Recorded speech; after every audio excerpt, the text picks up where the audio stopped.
Hello বন্ধু, আপনার অথবা আপনার পরিচিত কারো কি এই মির্গি রোগের সমস্যা দেখা গিয়েছে?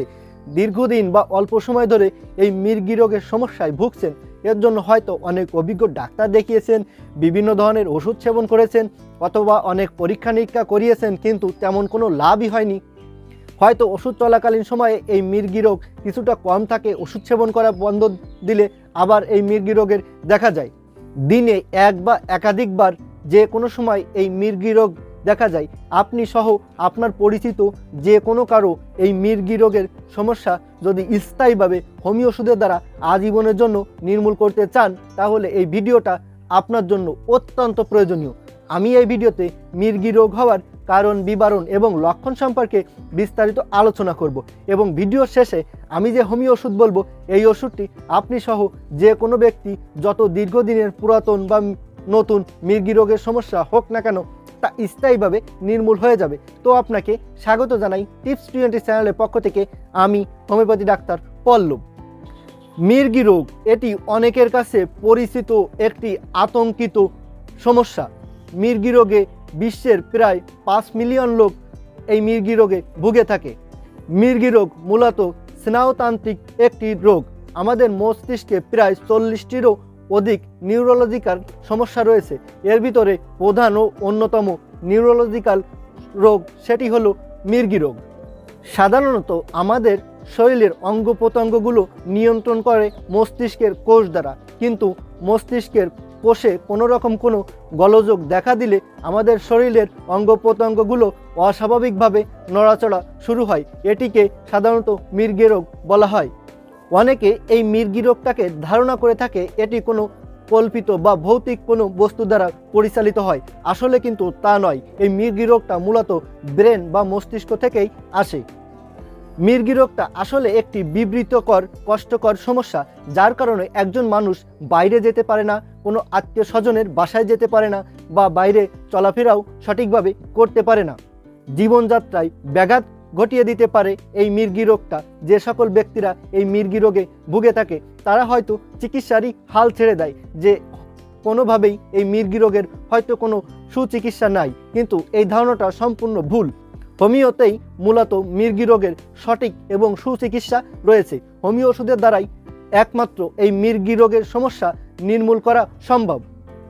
আর এই বিপুল সংখ্যক লোক যারা এই মির্গি রোগে আক্রান্ত রয়েছে, তাদের এই মির্গি রোগের সঠিক সুচিকিৎসার লক্ষ্যেই মূলত এই ভিডিওটা প্রস্তুত করেছি। মির্গি রোগের মূলত কোনো সুনির্দিষ্ট সঠিক কারণ এখনও পর্যন্ত উল্লেখিত হয়নি, কিন্তু স্বল্প কিছু কারণের সমন্বয়ে মির্গি রোগ হয় এটি ধারণা করা হয়ে থাকে। কারণগুলো হচ্ছে যেমন মস্তিষ্কে কোনো রকম কোনো আঘাত, মস্তিষ্কে অক্সিজেনের অভাব, মস্তিষ্কে টিউমার, মস্তিষ্কে রক্তক্ষরণ, অথবা মস্তিষ্কে ক্যান্সারের পূর্বাভাস হলেও এই মির্গি রোগ দেখা দিতে পারে। এছাড়াও আরেকটি উল্লেখযোগ্য কারণ সেটি হলো বংশগত কারণ। পরিবারে কারো এই মির্গি রোগের সমস্যা থাকলে পরিবারের পরবর্তী প্রজন্মেও এই মির্গি রোগের সম্ভাবনা থাকতে পারে। যে সকল ব্যক্তিরা দীর্ঘদিন বা অল্প সময় ধরে এই মির্গি রোগের সমস্যায় ভুগছে, তাদের শরীরে অনেকগুলো লক্ষণ এবং উপসর্গ অনুভব হয়ে থাকে। হোমিও ওষুধ সর্বদা লক্ষণ এবং উপসর্গের ওষুধ, তাই লক্ষণ এবং উপসর্গগুলো বিবেচনা করেই সর্বদা ওষুধ সেবন করতে হবে। তো আমি এখানে বাছাইকৃত যে লক্ষণ এবং যে উপসর্গগুলো বলবো, এগুলো একটু খেয়াল করে শুনবেন। তো লক্ষণগুলো হচ্ছে যেমন হঠাৎ করেই শরীরের অস্বাভাবিক অঙ্গভঙ্গি দেখা যায়, মস্তিষ্কে একটা প্রেশার পড়ার ফলে শরীরের বিভিন্ন অঙ্গ প্রত্যঙ্গ বিভিন্নভাবে নড়াচড়া শুরু হয়ে যায়।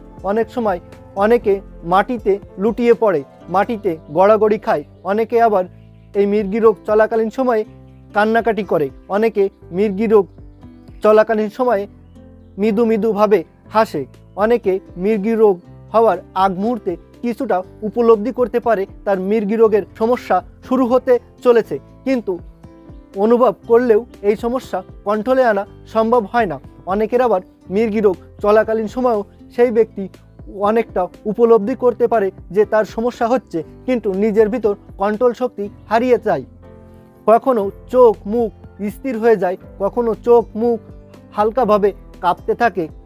অনেকের ক্ষেত্রে ঘুমের ভেতর মির্গি রোগ শুরু হয়ে যায়, অনেকের ক্ষেত্রে জেগে থাকলেও মির্গি রোগ শুরু হয়ে যায়। দিনে এক বা একাধিকবার এই মির্গি রোগের সমস্যা দেখা যায়। মির্গি রোগ চলাকালীন সময় মুখ দিয়ে লালা পড়ে, মুখ দিয়ে গো গো শব্দ বের হয়, শরীরের অস্বাভাবিক ঝাঁকুনি দেখা যায়। অনেকের দাঁতের মাড়ি আটকে যায়, আবার অনেকের ক্ষেত্রে আটকে যায় না। শরীরের ভিতর এতটা বেশি ঝাঁকুনি দেয় যা অনেককে একসঙ্গে মিলেও ধরে রাখতে পারে না। এক একজন ব্যক্তির এক একটি লক্ষণ এবং উপসর্গের সঙ্গেই এই মির্গি রোগ দেখা যায়, কিন্তু আমি এখানে বাছাইকৃত লক্ষণ এবং উপসর্গগুলো বলেছি। এই লক্ষণ এবং উপসর্গের ভেতর যদি একটি লক্ষণ এবং একটি উপসর্গেরও কোনো মির্গি রোগ হওয়া ব্যক্তির সাথে মিল থেকে থাকে, তবে সেই ব্যক্তি এই হোমিও ওষুধ সেবন করিতে পারেন। ওষুধটি হচ্ছে ভিসকাম অ্যালবাম 6 এবং এর সঙ্গে দুটি হোমিও বায়োকেমিক ওষুধ পর্যায়ক্রমে সেবন করতে হবে। একটি হলো ম্যাগনেসিয়া ফসফরিকাম 6X এবং আরেকটি হলো ক্যালিমিউরিকাম 6X।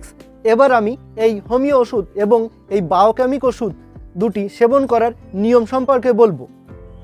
ভিসকাম 6 এই হোমিও ওষুধটি 2 ফুটা করে 2 চামচ পানির সাথে মিশিয়ে সকালে ও রাত্রে খাওয়ার 1 ঘন্টা আগে দিনে 2 বার সেবন করে যেতে হবে কন্টিনিউ 40 দিন, এবং এই 40 দিনই এই হোমিও বায়োকেমিক এই দুটি ওষুধ পর্যায়ক্রমে সেবন করে যেতে হবে।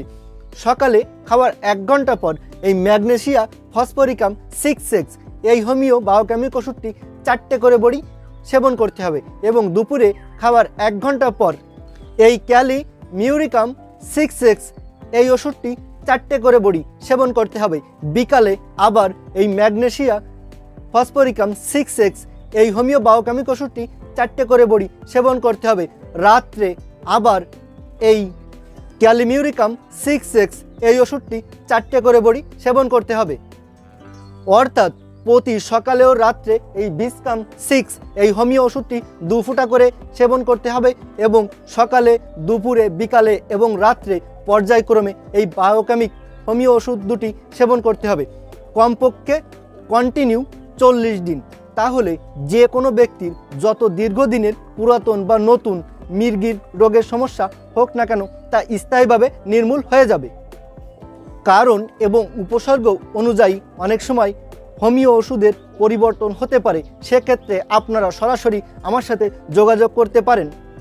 আর এই ওষুধগুলি অবশ্যই আপনার নিকটের কোনো হোমিওপ্যাথি দোকান থেকে ভালো কোনো কোম্পানির ওষুধ কিনে নেবেন। ওষুধ সেবন করা ছাড়াও কোনো রকম কোনো মতামত বা প্রশ্ন থাকলে অবশ্যই কমেন্ট বক্সে লিখে জানাবেন। আর আপনাদের যে কোনো ধরনের চিকিৎসা গ্রহণের প্রয়োজন হলে অবশ্যই আমার সাথে যোগাযোগ করবেন। আমার ফোন নাম্বার এবং হোয়াটসঅ্যাপ নাম্বার এখানে দেওয়া আছে, প্রয়োজনে আমার সাথে সরাসরি যোগাযোগ করবেন। আর ভিডিওটি যদি ভালো লেগে থাকে তাহলে অবশ্যই একটা লাইক দিবেন আর চ্যানেলটি সাবস্ক্রাইব করে সাথেই থাকবেন। ভালো থাকবেন, সুস্থ থাকবেন, ধন্যবাদ।